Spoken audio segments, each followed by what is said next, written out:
We've only done Viking before, which we thought was top notch, but I'll have to give a slight nod to Uniworld over Viking. Okay, well, now, not that. How come? Why do you say that? It just everything's the service seemed to be a little bit better, and I mean everything, and the food a little bit more upscale. I mean everything was it just felt smoother. Okay.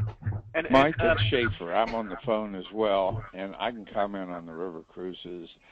Viking's fine. I'm comfortable putting a client on most of those ships, but the fundamental differences I've found between Viking and AMA and Uniworld is if you've never taken a river cruise before, Viking, you'll have a great time.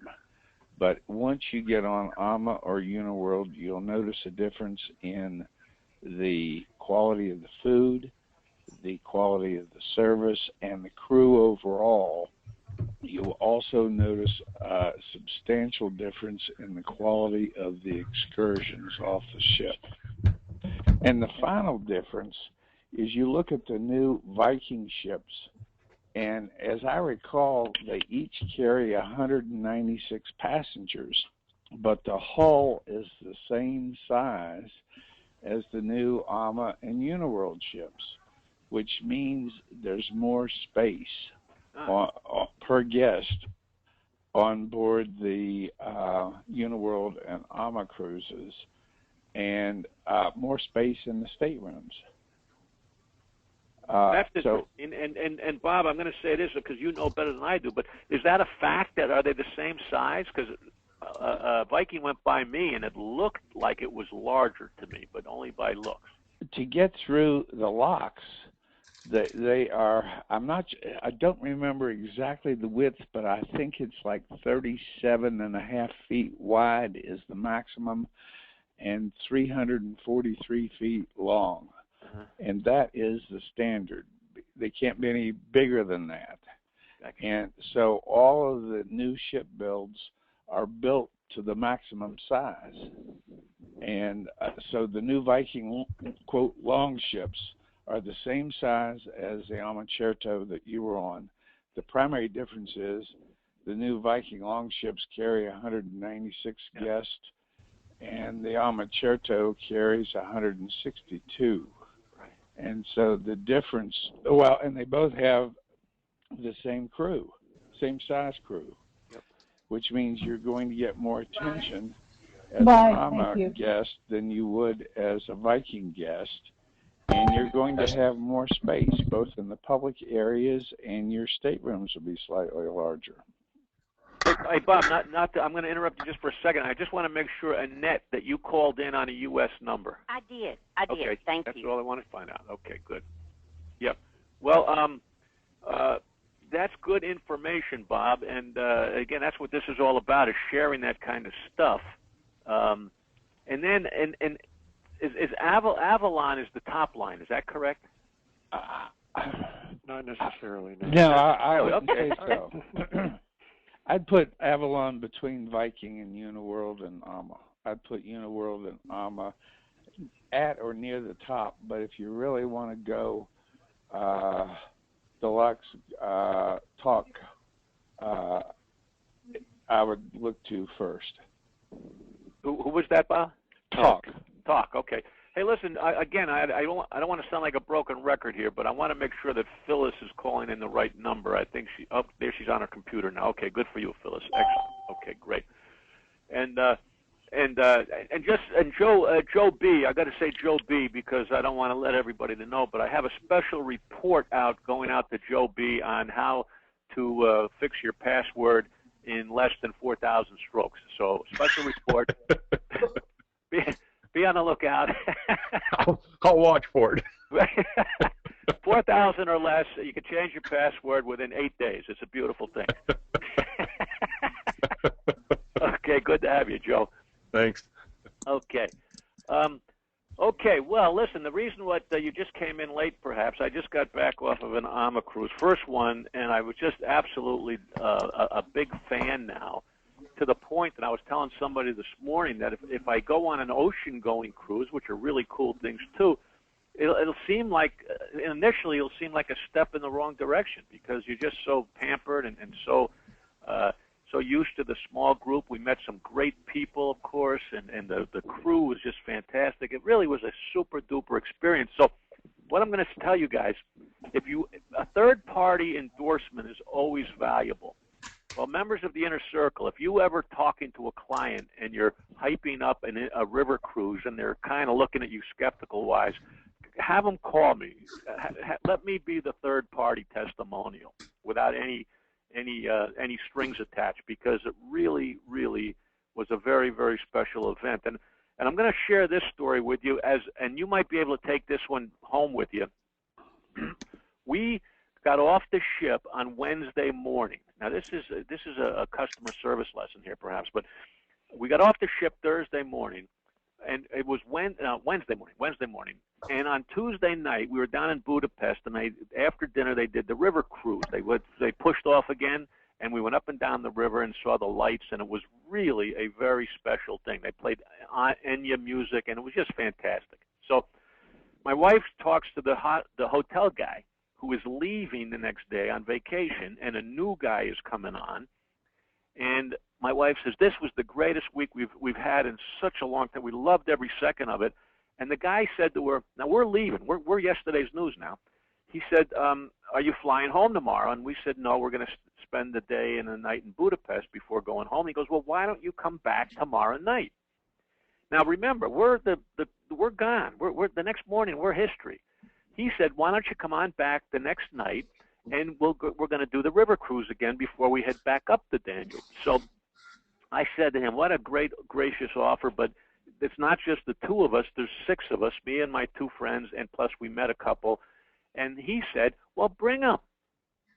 And we spent the day in Budapest, and at 7 o'clock, while the folks were having dinner, we went back to the ship, got on board, and to a person, absolutely to a person, the people behind the desk, they looked at us and they smiled and they said, wait, I thought you left. Welcome back. And we were crashing the new party, in a sense, by invitation. But everybody, from the waiters to the wine stewards to everybody, even our waiter came up from dinner when they heard we were on board to say hello again. And they made us feel so welcome, and yet our cruise was over. We were done. And then, and I'm not suggesting this is going to happen to you. I'm not suggesting that. But then I said, well, how do I buy a drink? Who do I give my credit card to? And they said, no, don't worry about it. Just put it on the hotel guy's tab. They bought us a glass of wine. And that the downside was probably Alma spent $10 for 2 glasses of wine. And the goodwill that they gave 6 people to go back to America to boast their product. It was little things like that make you feel welcome. And the reason I share that with you is because you, every single day in your operations out there, you have the ability to make people feel welcome. Go by, and you don't have to do a lot. You don't have to do a lot. You just when next time somebody comes into your environment, introduce them to everybody on your team. That's saying I'm proud of my team and I'm delighted you're here to meet us, my family. And it's such a great thing. And Alma Waterways did that, and I'm a fan. If you can't tell, then you better start telling, because I'm a fan. Little tiny things. Any event. This is your show. I'm done talking. Who has something they want to share with the group today? Oh my goodness. Nobody's talking? Well, Now remember, open mic, we have sales meetings. Oh, and incidentally, tomorrow afternoon we have a Sales 101. Now, let me explain what that is. I figure there's a bunch of new folks on, and I didn't want them to just come in the middle of the program. So I said, hey, if you want to, we'll go back. We'll turn the clocks back. We'll do a Sales 101. We'll start right from the basics. And if you're interested, we're going to do that Thursday afternoon at 1 o'clock. It's just kind of a bonus. I don't know if it's a bonus. I don't know what it's called. But tomorrow at 1 o'clock, and as one of our seasoned, successful members said, hey, it's not just for newbies. This is for us old guys too, meaning seasoned, experienced people, not age-wise. But we all need a refresher. We all need a little bit of a reminder now and then. So what better time? So I sent that invitation out. Everybody's welcome. chime in tomorrow, 1 o'clock, Sales 101. We'll talk sales. But that being said, the purpose for this open mic every once in a while is to get you guys to air your personal questions or whatever. So I invite you once again that if there's something you want to share with us or talk about, now's the time to do it. And we're doing it on the GoToMeeting program, so we can talk back and forth. Because as you know, on the webinars we can't. So today we can. Mike, let me chime in. This is Schaefer. Yes, it is, Mr. Schaefer, and I can always count on you, Bob. Oh, you know it. I've always got something on my mind. I know that. That's why I love you, man. You struck a chord with me in last week's presentation, and that was you'll never be Brad Pitt's travel agent unless you ask him. Well, the truth of the matter is I don't want to be Brad Pitt's travel agent. Yeah, he always spoke kindly of you, Bob. I don't get it. Right, but I just don't. I don't want to be his travel agent. However, one of my 2013 goals is to build a relationship with 10 CEOs who live in my state. So I have identified the CEOs of the largest 50 companies in North Carolina, and I'm starting, hopefully over the holidays, going to do some research and zero in on hopefully 10 new prospects, I'll call them, rather than clients. Okay. And excellent. it was your comment about Brad Pitt that sparked me to do that. And it's something that all of us can do. However, I realize I've got to do research. I just can't call them up and say, hey, do you want a new travel agent? I've got to build that relationship and need to come up with a way to drip on them. Well, let me something just shot into my head, Bob, and thank you for. I'm glad I stimulated your thinking, and I want to make your job easier right out of the blocks mentally. Okay, mentally. Take the number 10 off your list, Bob, and write the number 3. Because in fact, you're only going to get one at a time. But go after 3, and then after you've done everything you can to those 3, then add another 3, and before you know it, you're going to have 10. But rather than 10, 10's a big number. Let's go after 3. Now, I tell people, and I believe this, I really believe this, if you're a freshman in college, and I don't care if you want to work for AT&T or not, I don't really care. But if you're a freshman in college and you wrote the human resource director a letter and said, I'm a freshman in college, in 4 years, I'll be looking for work, and I want to work for AT&T. Not today, 4 years from now. And I'm going to be spending the next 4 years getting smart. Now, what courses do you want me to take to get smart so in 4 years I'll be ready to come to work for you? And they might tell you, they might not. Who knows? But I'm saying, hey, I want you. I want you. Tell me how I can get you. And I have 4 years. I'll do whatever you tell me because that's what I want to do. So using that frame of thinking, if you want to meet and then after the sophomore year, you write them another letter and say, hey, it's only 3 years. I'm coming. I took those courses. Anything else I should know? Then as a junior, you write them a letter. Then as a senior, you say, in 6 months, I'm coming at you. And they'll give you a job because you worked for it, and they kind of help you get it. So I'm just wondering, Bob, if you wrote those guys a letter, and the first letter simply said, hey, you guys are on my bucket list. I'm coming. Have a nice day. Well, that broke the ice. They never got a letter like that before, I guarantee you. That broke the ice, and then you kind of like niche your way, not to become your travel agent, but you kind of approach them every 3 weeks until they feel comfortable with you, and then they'll give you the interview you're looking for because they'll already know you. Well, here's the kicker, Mike. I can't go directly to the CEO's office because if I do, he will or she will never see the letter. The gatekeeper, the administrative assistant, will read it, and it'll go in file 13. Well, there's two. Okay, first of all, I'm going to say this as a devil's advocate. Number one, you don't know that. Actually, based on personal experience, I do. No, you know it from your personal experience. And everybody's given these gatekeepers, depending on who the person is, some people do read their mail. And I'm going to give you a little example that happened with us, Bob. My wife wrote George Steinbrenner a letter. He was the owner of the Yankees. Now, nobody talks to that guy. And yet my wife wrote him a letter. And then she didn't get an answer, but she wrote another one and another one and another one. And by the fifth letter, her phone rang, and the secretary says, "We want to talk to you." I mean, nobody writes 7 letters to talk to Steinbrenner. And they said, "What do you want?" And she said, "I want 2 tickets for my boss to go to a Yankee game." She says, "No, really, what do you want?" She goes, "I want 2 tickets." And they said, "You don't want 50? No, I want 2. Well, we ended up with 14. But we were guests at the New York Yankees from George Steinbrenner. So all I'm saying is that that secretary said, "Hey, George, you got to see this." I mean, that wasn't her idea to give us 14 tickets. It was his. So now, part 2, Bob, you could then, if you wanted to, play the game with the secretary, play the game with the gatekeeper. Saying, my bucket list is to get to your boss. Just understand that. My name's Bob. I'll be back. And you can bark up her leg if you want. But the whole thing is, keep it light, keep it fun, keep it honest, keep it professional, and keep after it. That's what you do. Make it a fun project. And while everybody's on the phone here today, I challenge you, pick 3 executives in your hometown and play the same game, and we'll have a contest. Who gets there first? These are people. They're people. And you know what?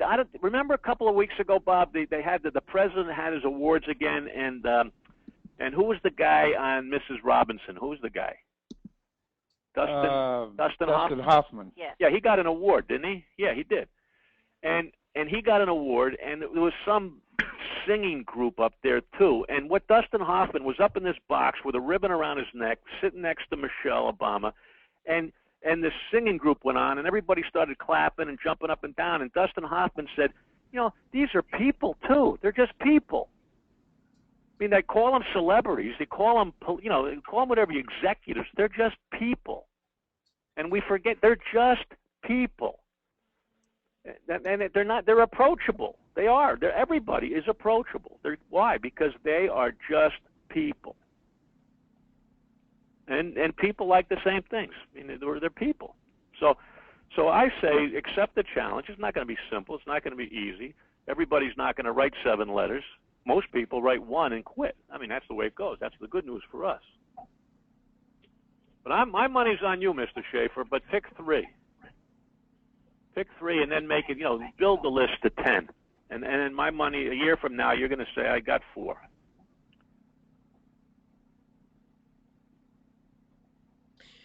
Did you pass out? No, I was done talking. Oh, okay. No. Yeah, but wait a minute. I don't care about that. Are you done listening? That's what I care. Oh, yeah, I'm done listening. No, you're not done listening. You're never done listening. What's the matter with you? Hey, I bought some of... You haven't even been there. You went out and made a sandwich while I was talking, for Christ's sake. I stayed here and ate a sandwich. Yeah, you're out. You're Googling Brad Pitt. I know what you're doing. Just a comment along those lines. I just got back from our corporate office annual convention, and this was sort of a topic, and it was suggested to go after companies that have between 300 and 800 employees. The bigger an in-house travel department that handles those arrangements. Right. Just a thought. I'm sure they're not all of them, but maybe concentrating on more of the mid-sized companies than the big ones that handle it themselves in-house. Well, that makes a lot of sense. To go after. There's a lot more smaller companies for sure, And the big companies, for lack, number one, they take a lot of time to make decisions because of the nature of the beast, and a lot of times to change decisions. And the bigger it is, the more people are protecting their backside, so they don't want to make, change is not a good word in a big company, is the way I understand it. So I agree, and yet I probably would come a lot lower than 300 people. That's what 800, I would suggest. I would say 20 and up is a good target. 50, because 300 is still a pretty big company in my definition. Right. Mike, we did a corporate retreat for a company with 35 employees last May, and they about drove me nuts, in part because it was a small company, financial services, high-end, high net worth individuals, but they were also they were prone to dozens of changes, each person. They wanted to change their flights, they wanted to do this, they wanted to do that. And at the end of the day, when we gave them a fixed price for our fee, and at the end of the day, it was almost Peace Corps wages. Yeah. So I'm a little leery, but I agree, you don't want to get into the business of corporate travel per se unless you're staffed for it. Yeah. I would agree with that 100%. And the fact that there's study after study and article after article. I can't remember the exact one.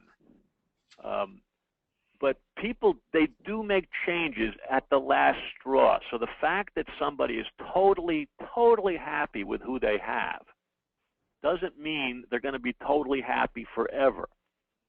So that there's going to be a last straw when they're going to start investigating a new option. Now, when that is and why that is, who knows? But our job is just to be visible and in the game when that happens. But you tell me, you show me a company that's been doing business with an advertising agency for 70 years, the knee-jerk response is they're in forever, but they change. And sometimes they change when someone retires and a new person comes in and he's going to set up a new operation. So just be visible, be around. And I'm going to share a David Ogilvy story. When he branched out on his own, he's the advertising guy. He went to R.J. Reynolds on his own, and he said, "I like to handle your advertising." I'm talking to smaller companies now, you guys.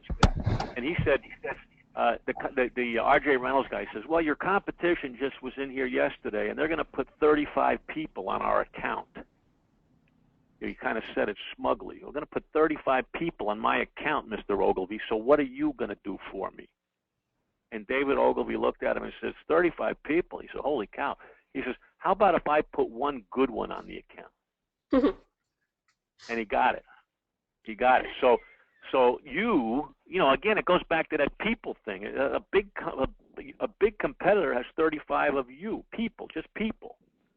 So they're not as good as you. So whenever you're up against the big numbers, hit them with that. Say, hey, how about one good one? How about one who knows what they're talking about? How about one who actually cares about you?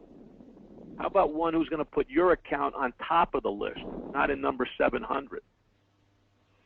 And you never know you never know the answer. I was interviewed by a sales manager once and said, "Mike, we'd like you to come and speak at our sales meeting. Terry Bradshaw is being interviewed, Corey Pavin is being interviewed, and you. Now you tell me, why should I hire you?" And I said to the guy, I said, "Well, what do you make?" And he says, "We make computer parts." And I said, "Okay." I said, "Well, if you want your salespeople to grow up to become professional quarterbacks in the NFL, I would take Terry Bradshaw if I were you. And if I wanted to teach them how to play golf to go on the PGA Tour, I would go with Corey Pavin. If you want to teach them how to sell more gizmos, I would pick me." And I got the job. So it boils down again to not who you're up against, is you. You just play your trump card. Nobody's better at this than you. Nobody cares more than you. So therefore, you can go toe-to-toe with anybody and everybody. Who they pick, that's their business. But mentally, you're in the game. You're in the game. Why? Because you don't have to buy a riverboat to be in the game. You already have one. You don't have to buy a ship that takes 6,000 people around the islands because you already have one. You have everything you need. You just have to go out and introduce yourself to some more people. That's all. Anybody? Okay. Geez, I'm tired of hearing myself talk here. You were echoing there for a few minutes, but now it stopped. Yeah, So, I don't know. I get these echoes sometimes, and that I don't know how to get around that. Well, I don't know if I just returned from Christmas market, so I don't know if anybody is interested in knowing about that. But it's what it used to be like here in the U.S. with all decorations and Christmas music and with families out going and buying decorations and trees, and it was incredible. And I got back into Atlanta, and there was not one decoration in the airport. No kidding. It was shocking. What a downer, yeah. But was this in Nuremberg? Well, I went to Strasbourg first in France, and then went to Nuremberg and to Sorry. Let's see. Went to Zurich, and they have and I always mess up with the name of it, but the crystals, Swarovski crystals. They had a tree, probably 60 foot high, that was decorated with all of these crystals. It was what's the famous crystal? The Sword. It's like a swan. Swarovski. Thank you. That one. And I mean, it was beautiful, but there were a lot of nativity scenes. It's just like I said, it reminded me of what it used to be like when I was growing up, opposed to what it is now. Yeah. Like so commercial, and you got to buy, and there it was more of families and taking time to socialize and be with people, and that's a lot like it is in Tennessee, right? Well, even Tennessee changed. Yeah, well, it is. I know what you're saying, because it's nice in the cobblestone streets and the boots. Everyone's wearing boots over there. It's nice, yeah. Oh, and we had snow, which of course was just that's nice too. Wonderful to me. But yeah, it's a big, huge market that. And I know they've got river cruises that do the Christmas markets as well. Yeah, I lucked out with those. But the interesting the thing is, you don't have to go to Europe in the summer. I mean, it's all year round. It's just a beautiful place to go. That's exactly right. Yeah, so you can matter of fact, I think now's better because most people aren't going. So it's not as crowded. Right. Exactly right.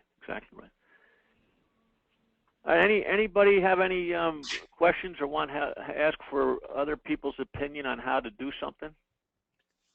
I talked to you quite a while back about the problems I'm having trying to get this blog going, and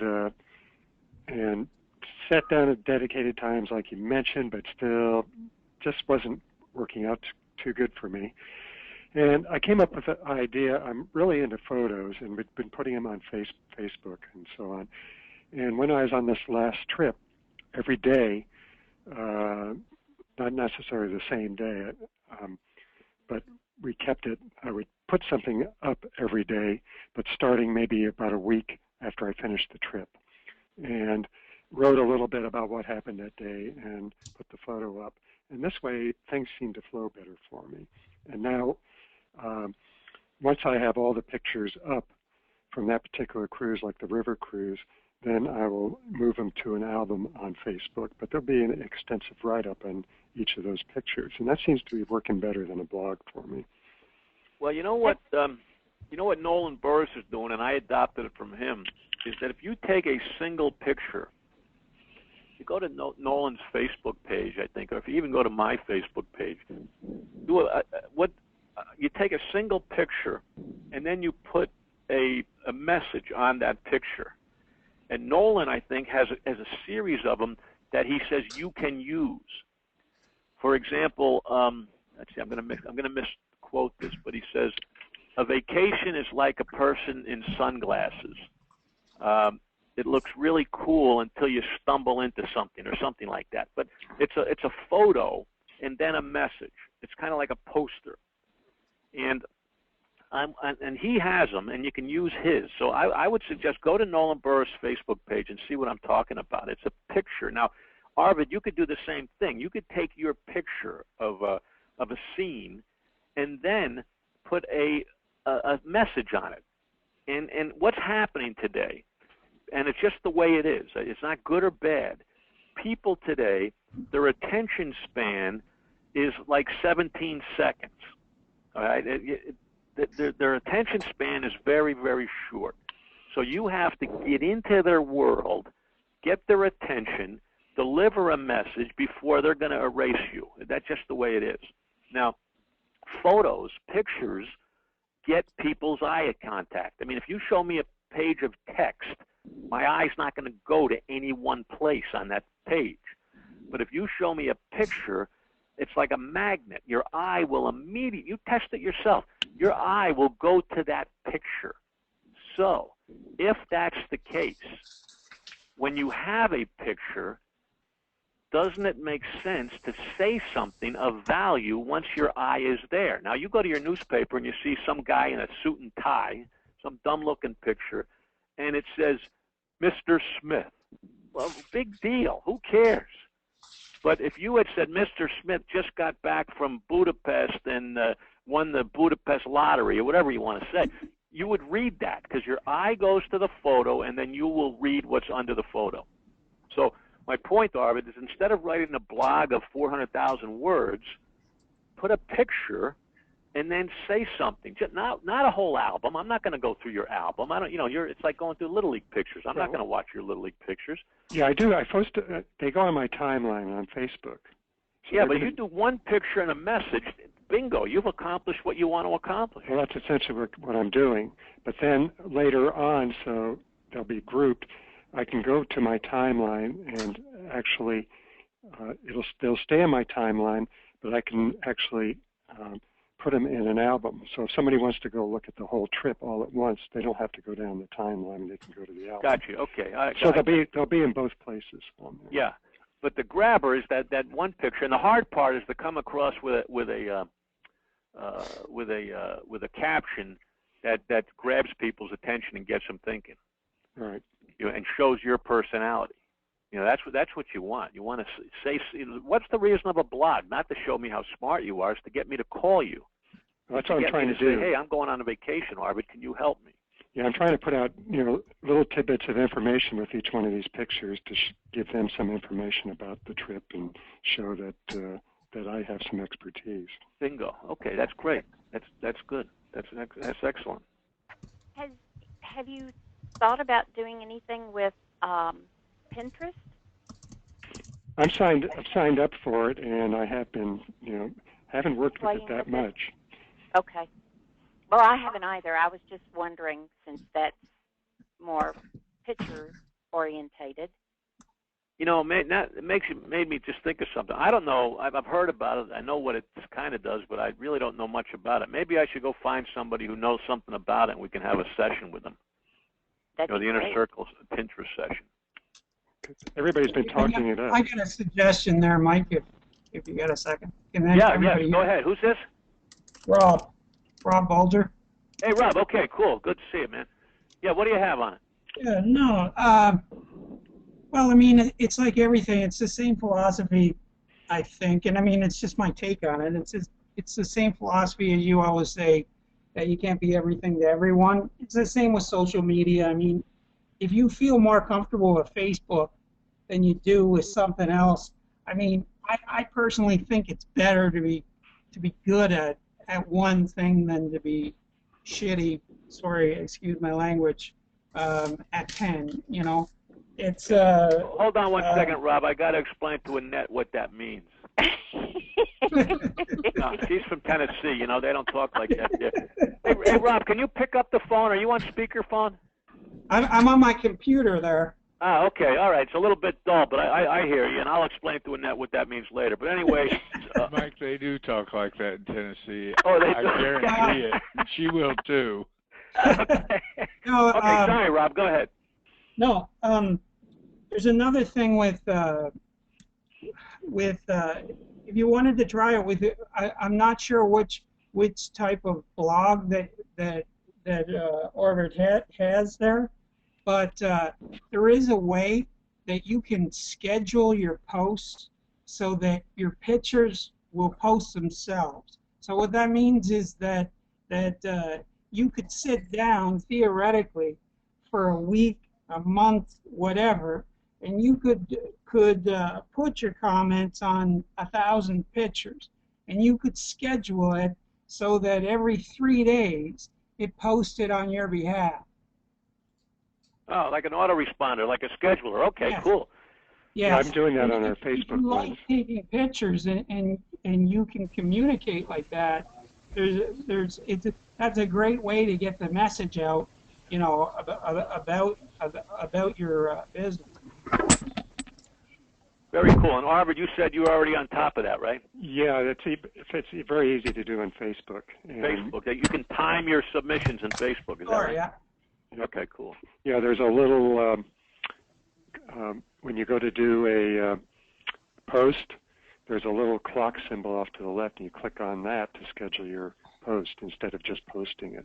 Oh, cool. So, okay, good. So you can do it. And yeah, especially if I'm gone, you know, I've been doing that lately. If I'm gone for a couple of weeks, I'll do a bunch of, at least one a day, Facebook insertions on there and schedule them during the time that I'm gone, so that the Facebook is still operating, and I don't have to be dependent on somebody else in the office doing it. Hey, speaking of blogs, I know Bob contacted me the other day and mentioned that Seth Godin. Now, Seth Godin, S-E-T-H, Seth Godin, G-O-D-I-N. He was the Yahoo marketing guy a while back. He has a blog that it's a daily blog, easy to read, that you might want to subscribe to. It's free, but it's Seth Godin. And I know, Bob, you got some interesting input from there. Well, Mike actually suggested that at our consortium's national convention a month or so ago. And I actually wrote down something that Mike said, and when I got home, I subscribed to the Seth's blog. And it's usually a paragraph, 3 paragraphs at most. It's a quick read, and it's in your email every morning. It's a good way to start the day, and I would recommend it to everybody. Yeah, and thanks, Bob, for recommending Seth Godin's blog. And also the key there, again, and Bob said it, it's short. So if you're doing your own blog, it's easy for us to get esoteric and start, you know, entertaining ourselves. And no one knows this better than me, because I make myself laugh, and I just keep writing and writing and writing. But nobody's reading and reading and reading. So look at Seth Godin, his style, his technique, and duplicate that. Short, quick, get in. You know, that's the old salesman's mantra: be bright, be brief, and be gone. You know, get in, say what you have to say, and get out of there. And people will like you for that. So Seth Godin's a good example. Plus, he's got some real good stuff to think about. It's easy to read. Yeah, thanks for supporting that, Bob.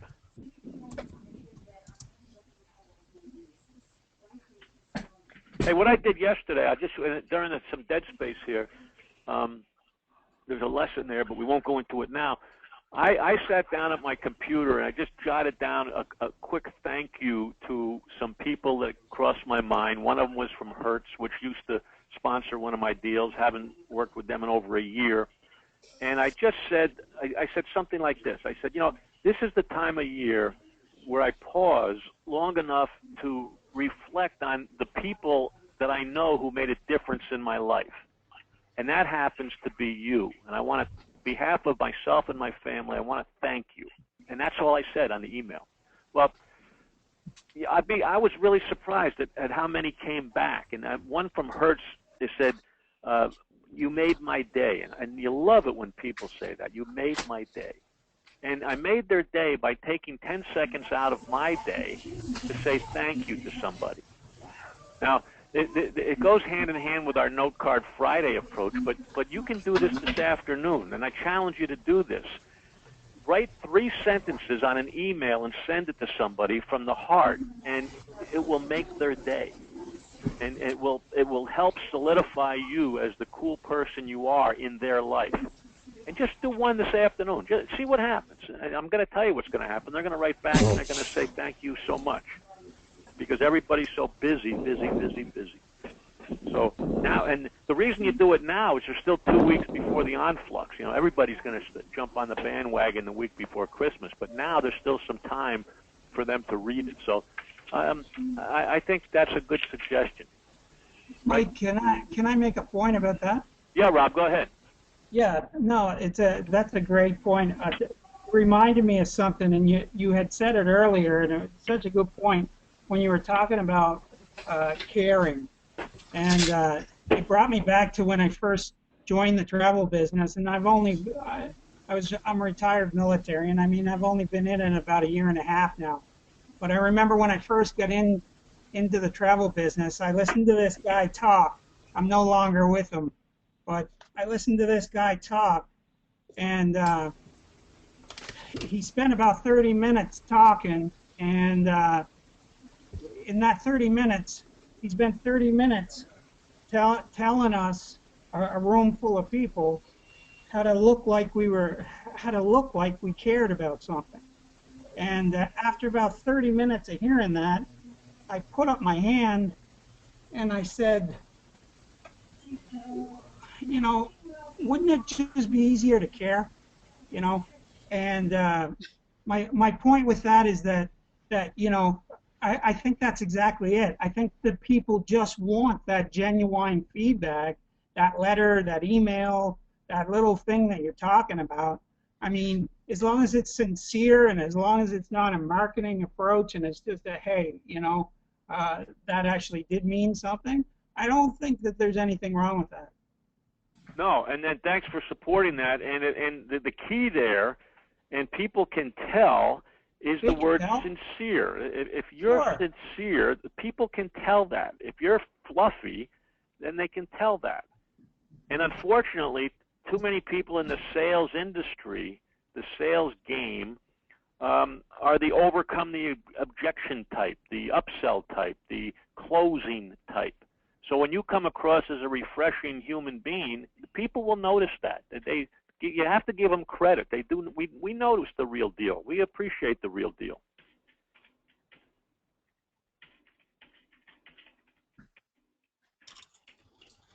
How about Chuck? Chuck, anything from you down in Atlanta other than you're running out to put up Christmas decorations in case the net comes through the airport again?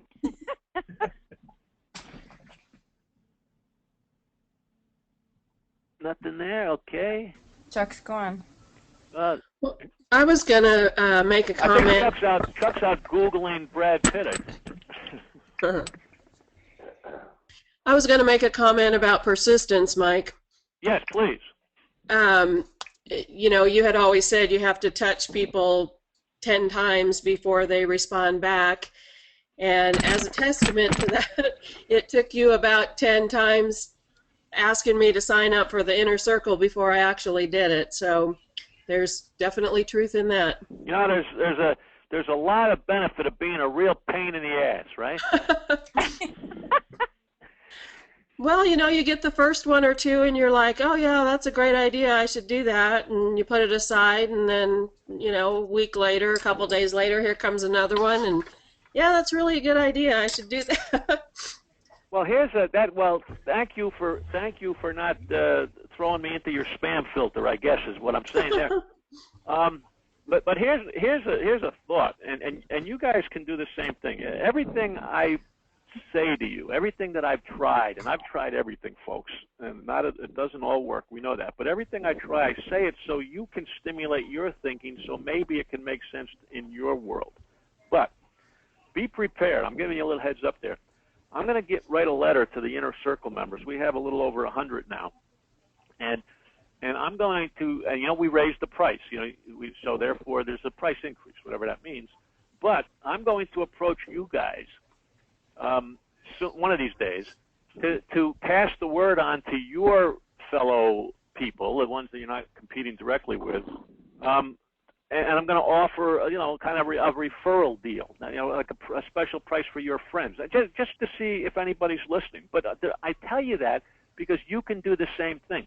You can approach your clients and say, hey, if you pass the word on, this is going to happen. Give them some kind of an incentive because you want to build your business. I'm trying to build my business, so why don't you pass the word on that and Bob Schaefer, you can do this. I'm accepting 3 new big shot executives. I'm accepting those into my database. So I mean, you ask for help from the people that already know you. I mean, you're fighting the battle all by yourself out there. You have clients that really like you. Ask for their help, and a handful of them will be happy to help you. So in the year 2013, that's something else to think about, is how can you get your current clients to carry the ball for you? And it's not because they don't like it, it's because they're too busy thinking about themselves. You have to go out and blow into their ear saying, I'm receptive to your help. And a handful will help you, and your business will grow accordingly. Except if you're a crook, and crooks don't join the Inner Circle, so I'm not worried about that. But it's a tough game. We need all the angles. We have to do everything we can possibly do to feed our families these days, and there's help out there for you. Which brings me to another point. This is your club, so I want feedback from you to tell me how I can help you better. I mean, if I'm not here helping you, tell me how I can, because that's what I want to do. So I invite you to send me an email with your ideas and suggestions and recommendations and what not to do. And, it's our club. Let's make it work. When I was down in the Reflection for that 3-night cruise, Travel Leaders Owners were having a owners meeting on that. Hold on a minute, Arvid. Hit *6 if you have. I think somebody out there is driving a cab, and your headquarters is calling you in. It's not from my end. No, hit *6. I'm getting some radio feedback out there. Okay, good, Arvid. Go ahead. You got Travel Leaders Convention. Go ahead. Yeah, we had the Southeast Region owners meeting aboard the Reflection on that 3-night cruise. Yep. And Belinda Stuhl, who's one of your members. Oh, yeah, Belinda, sure, yep. Yeah, and I'm kind of, I'd forgotten when I told her, because we were talking about it, I said, have you been in any of the, the call-ins, the open mic? And she said, no, and I said, that's probably one of the best things. So she said she would be doing it in the future, but she also said that she wouldn't be able to be on this week, so hopefully she'll be on the ones coming up. But I think some other people kind of heard about talking, asked a little bit about it. But I'll try to get the word out more to some of these other people. Well, that would be great, Arvid. But I'll tell you something. Let's face it.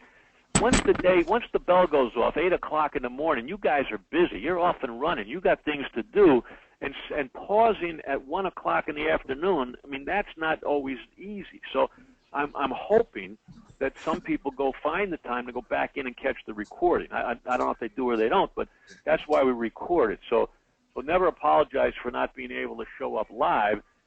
The open mic section really is to say, hey, Mike, I got a problem, man. I mean, how can you help me, and can you have your other people help me? So it's really an opportunity rather than just play my agenda, is to write your own agenda. That's what the open mic was all about. Yeah, she hadn't even gone back and listened to any. I said, you should listen to some of them. You can see what it's all about. She said she would do that. Well, let me say this, and I'll borrow from Rob's words. If these aren't mine. But I go back and listen to some old sales meetings, Rob, and some of it's pretty good shit.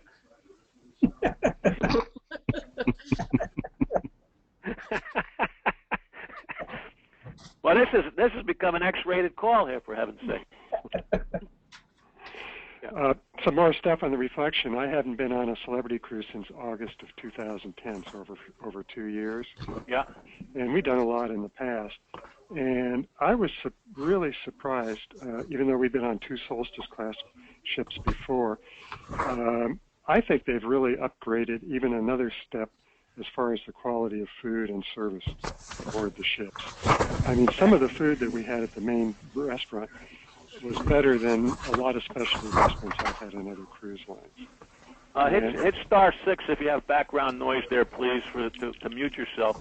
But that's good information, Arthur, that celebrity's making a move, and you noticed it. That's great. Yeah, it was significant from a couple of years ago. And I thought it was great a couple of years ago, but I think it's even moved up another notch. Example, one of the service that we got there, we had a function at the Cellar Masters, which is this wine bar that they have there, and you can purchase cards with dollar value to get a taste of wine, 3 different sizes, which we did from out of our group funds, did for the group there, purchase some cards. And the guy who was helping us out was very nice, showed us how to work and everything. And I also bought a bottle of wine because my wife liked this particular wine that they had by the bottle, and some other people had some of it. And I thought it was all gone. And we came back the next day, and he said, "Oh, you had some wine left in that bottle. I saved it for you." He remembered us, and just the little things like that really How made nice a difference. is that? Yep. And you see, you're sharing that. You do remind. And that's really cool stuff. And that's little. That's little. That's cool. Yeah, what you said earlier reminded me of that. Well, remember, folks, little things are big things. I mean, we poo-poo them and say, it's nothing, but it is something, and it's becoming more and more noticeable and important as Annette inferred earlier. I mean, the world's changing. I mean, we're not getting into our old, either the Christmas spirit or whatever it is. So when you bring in good common sense courtesies, people notice that today. And here's one for you. This is a nugget. You can take this or don't take it, but if you use the word "no problem," I strongly recommend you don't. If somebody says something to you and your response is no problem, you get it all the time from waiters and waitresses. Can I have a fork? No problem.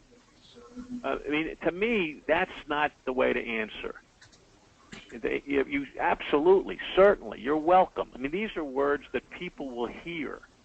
No problem is just like a or a space filler. And choose your words, folks, because words are powerful. My son once, I asked him a question, and he answered in the affirmative by saying yes instead of yeah. And I heard that. I mean, it spun me right. I said, "Where did you learn that word from?" Holy cow, you said yes. I mean, that's a major, and your words, not big words, not $2 words, but words are powerful. Yes, please, thank you, you're welcome. Powerful. And you can take it or don't take it. I'm telling you to take it because it's true. People will notice, and they'll position you as the squared away person that you want to be positioned as. Little tiny things. That's the message there. Yeah, I think that word "no problem" is gotten, or I hate that, worse than this "have a good day" you hear from everybody. Yeah. I mean, it's just choose your, spend some time, choose some words. Choose your words wisely. I guess that's the message there. All right, well, listen, tomorrow at 1 o'clock we have a Sales 101. Basically, outgoing is for folks that really just want to go back and review the basics of how sales works and the fundamentals. You're all invited. Go register. I think I might send out one more tonight of registrations to make it easy for you. Keep those cards and letters coming. Go find somebody who's meaningful in your life and say thank you to them sincerely. And listen to I'm going to get this recording up as soon as I can, so if you want, you can go back and review that. I'm going to see if I can edit out all of those lousy words we've been using, so in case this goes on the Letterman show. And last chance. Anybody, anything? Here we go. You just put the pressure on. No pressure? Okay. All right, listen, have a good, what's day's today? Wednesday. Have a good Wednesday, and I'll talk to you next time. But thanks for taking time out of your busy day. Hey, and Joe, bye. Look out. The special report's coming your way, Joe. All right, I'll be watching for I'll it. be watching, man. Okay, and you have my phone number too, so you can always call me. I've got your number, believe me. Yeah, I know you do, man. Okay, everybody, have a great afternoon. You too, Mike. Bye. Bye.